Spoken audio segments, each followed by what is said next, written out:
অসমৰ জনপ্ৰিয় কৰ্মদক্ষ মুখ্যমন্ত্ৰী ডক্টৰ হিমন্ত বিশ্ব শৰ্মা ডাঙৰীয়াৰ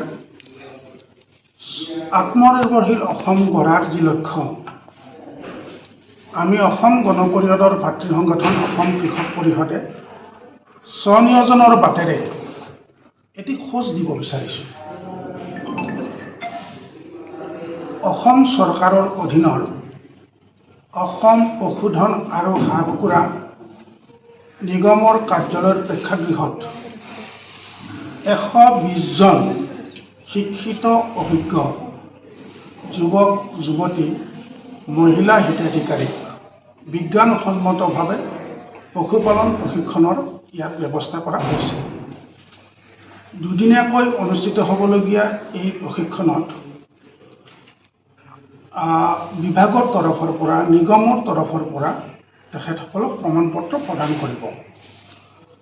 আমি আশা কৰিছোঁ তেখেতসকল একোজন সফল উদ্যোগী হওক, অসমৰ শিক্ষিত যুৱক যুৱতীসকলক স্বনিয়োজন আঁচনিৰ অধীনত কৰ্মসংস্থাপনৰ বাট মুকলি কৰি দিয়ক।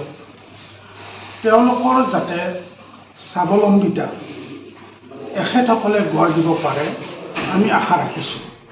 অসম কৃষক পৰিষদৰ তৰফৰ পৰা আমি আহ্বান জনাইছোঁ যে অসমৰ যুৱক যুৱতী যিসকল এই কৃষি আৰু আনুষঙ্গিক খণ্ডত জড়িত হ'ব বিচাৰিছে বা জড়িত হৈ আছে, তেখেতসকলে প্ৰশিক্ষণ গ্ৰহণ কৰক আৰু অসমৰ অৰ্থনীতিত যাতে তেখেতসকলে মুখ্য ভূমিকা গ্ৰহণ কৰিব পাৰে, তাৰ কাৰণে ব্যৱস্থা গ্ৰহণ কৰক। অসমৰ জনপ্ৰিয় মুখ্যমন্ত্ৰী ডক্টৰ হিমন্ত বিশ্ব শৰ্মা ডাঙৰীয়াৰ যি মনৰ সপোন পূৰণ কৰাৰ কাৰণে আমি অসম কৃষক পৰিষদে আমি সৰ্বোচ্চ ত্যাগ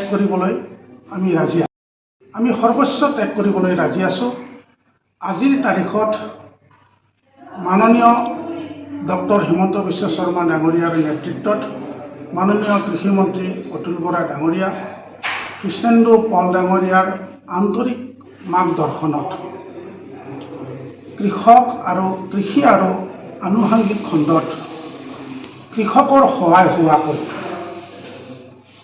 জনকল্যাণমূলক আঁচনি গ্ৰহণ কৰিছে, গুৰুত্বপূৰ্ণ আঁচনি গ্ৰহণ কৰিছে।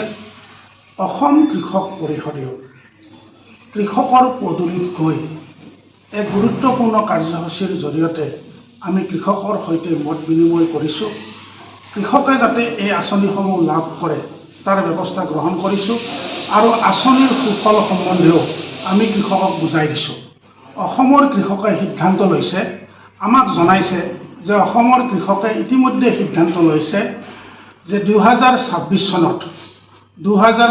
চনত নিশ্চিতভাৱে মিত্ৰজোঁটৰ চৰকাৰ ক্ষমতাত অধিষ্ঠিত কৰাৰ কাৰণে সংকল্প গ্ৰহণ কৰিব আৰু ইতিমধ্যে কৰিছে। জনপ্ৰিয় কৰ্মদক্ষ মুখ্যমন্ত্ৰী ডক্টৰ হিমন্ত বিশ্ব শৰ্মা ডাঙৰীয়াক সৰ্বোচ্চ ত্যাগ কৰি হ'লেও অসমৰ কৃষকে মুখ্যমন্ত্ৰীৰ আসনত বহক। আজি কিমান প্ৰশিক্ষাৰ্থীয়ে প্ৰশিক্ষণ ল'ব?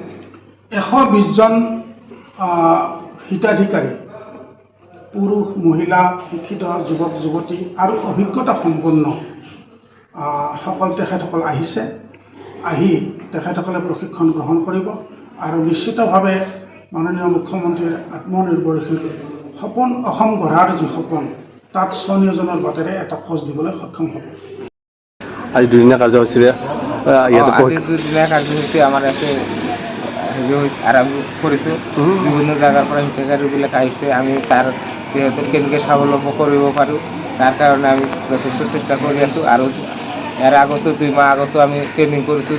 অলৰেডি ডিষ্ট্ৰিক্টতো ট্ৰেইনিং কৰি আমি তাহাঁতক চাৰ্টিফিকেট দিছোঁ। কেনেকৈ আমাৰ অসমৰ যিজন হিতাধিকাৰীবিলাক আছে, ছাগলী হাঁহ কুকুৰা কেনেকৈ পুহি কেনেকৈ স্বাৱলম্বী হ'ব, ইয়াৰ কাৰণে আমি যিমান চেষ্টা কৰিব লাগে কৰি আছোঁ।